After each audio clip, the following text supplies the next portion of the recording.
Venice beach was always packed. It's packed today, it was packed, a decade ago, 2 decades ago, 5 decades ago, it was always packed.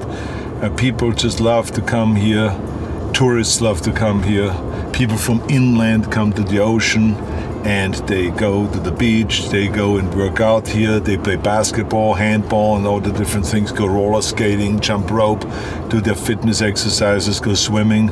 So it's really a great place to hang out, and it was really a great joy when I first came here from Austria to see all of those activities.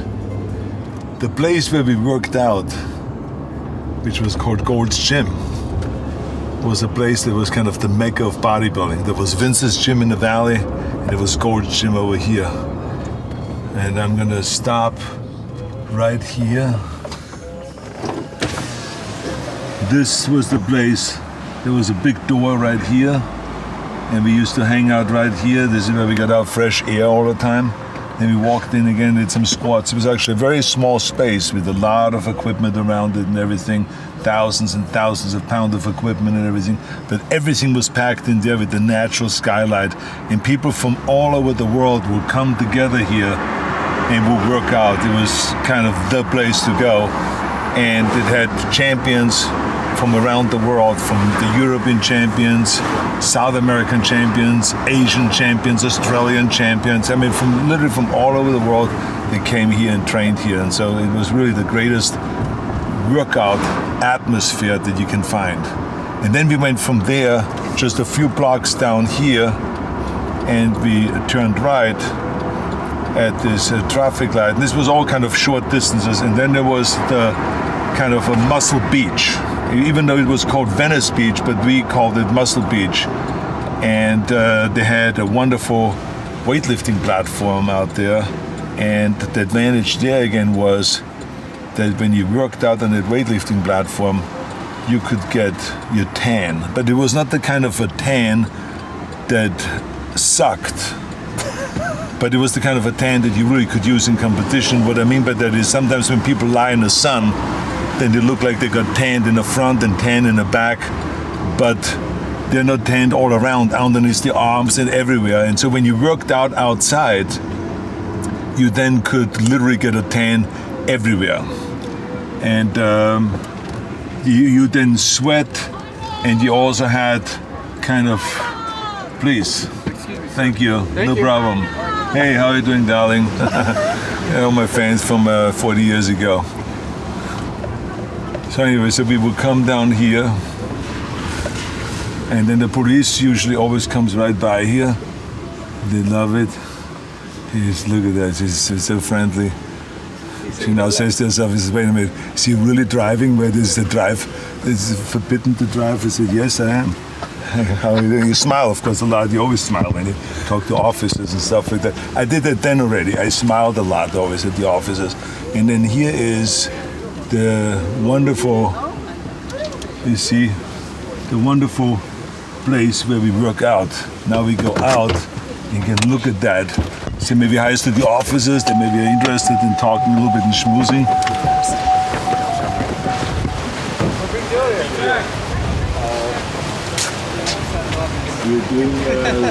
We are taping, and I'm showing to the younger generations where I used in 1968 when I moved from Austria to California, that this was the place where I used to come, train at Gold's Gym, which is right there in Pacific Avenue.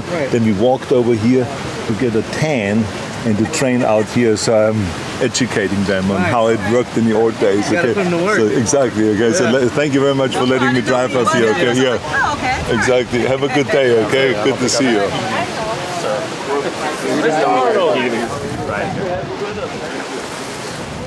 So this is the place where we work out. You have all the machines in there. It was a little smaller in the days when I worked out, but the advantage was when you did chin-ups, when you did your presses, when you did your curls, you got the tan everywhere, and then we would run over to the ocean, jump into the waves, got the salt water all over, and got really again tanned all around. So this was this is the weightlifting pit, basically. So we go around slowly, everything within the law, of course, and We almost ran this guy over, but he was not a bodybuilder, so what do we care? Anyway. Wait a minute, hold on a second. There's one thing that we need to look at, and this is right here. Get ready for this shot here, okay? There's nothing you have to worry about. You just get out here. I leave the engine running so we can take off in case another police car comes.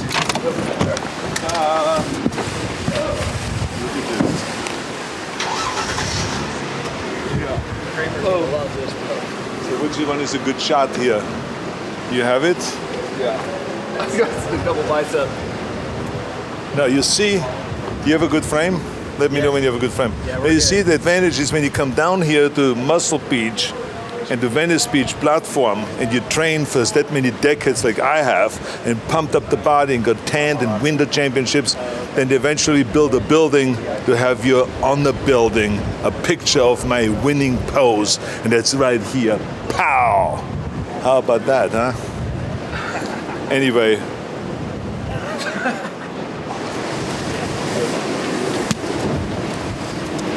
Only one more thing I show you guys that no one ever got to see. I'm gonna go now down 2 blocks, and there you will see the first wall that Franco and I built when we got into the construction business. And it's still the day 40 years later, standing there proudly and in best shape. Of course, if it would be chipped off in some areas or a brick is missing, Franco and I, we have guaranteed then already that we will come and fix it, because I think that the warranty is for life.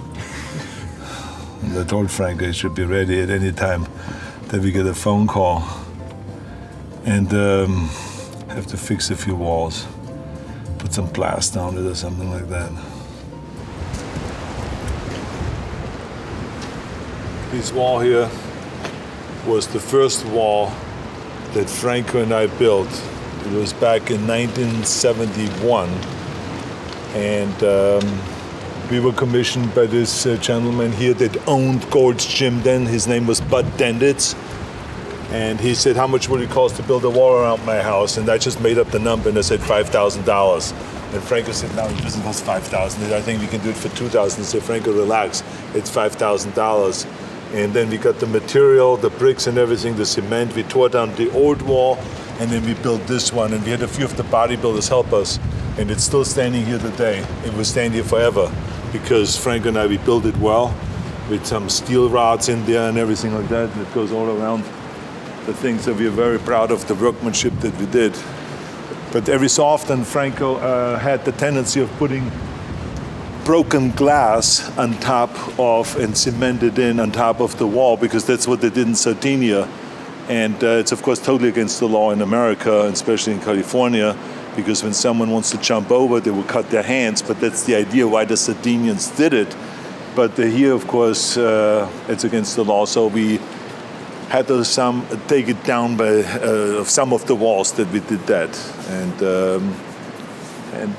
it was no problem. A few people cut their hands, but hey. All right, back to the office so that the catcher is happy. Did it drive you more to train with the guys than, everybody's training in a different area? You think seeing the guys on a regular basis was more drive? I mean, other than like Sergio and a couple guys here and there. Back in the day, we saw, because even Sergio came out here to train. Okay. Yeah, Sergio came periodically, and but I also went to visit him. Yeah, Chicago, As a matter of fact, right? yeah, I stayed in his apartment for several days. And his wife and him were very gracious hosts. And, we had really wonderful workouts. And he was very generous with sharing information and everything.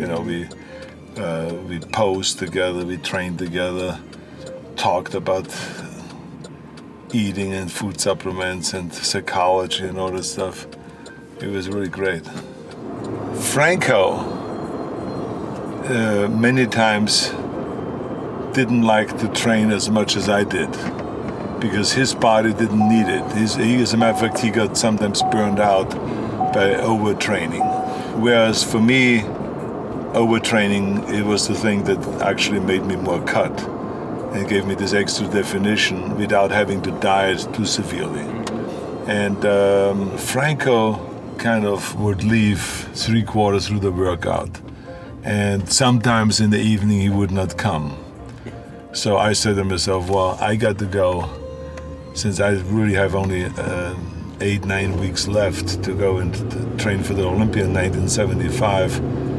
I got to get someone that is as hungry as I am with the training, and that's why I switched over for that period to kind of Ed Corney, to rely more on Ed Corney than on Franco. Even though Franco and I, we trained together, but Ed Corney became the guy that then on the end did the arc, that then pushed through and was with me, especially when it came to the leg workout, where Franco just did his 5 sets and the squats and then 5 sets leg extension. He would walk out because he had naturally big thighs and strong thighs. I had to do my 25 sets. And so Ed Corney would then be there to grind it out. Because he wanted to beat Franco that year in the Olympia. And so he was all kind of gung-ho that he's going to train with me and he's going to go and beat Franco, which was a nice ambition to have because he had a great body and he had a fantastic posing routine and everything. But, you know, he can't beat Franco. Yeah. I mean, Franco was just so massive and he was so strong and so thick and so ripped. I mean, he was this fresh, kind of unbelievable meat on his body that was just, you know, unlike anything else, and deep striations and deep muscle separations, everything. And so he will be, you know, always a dangerous guy to compete against because he was so good, and he was, you know, like Danny Padilla later on was called the Giant Slayer. Franco was the Giant Slayer because he beat everybody in all of those Mr. Universe contests that he won, and Mr. Olympia, he beat the big guys.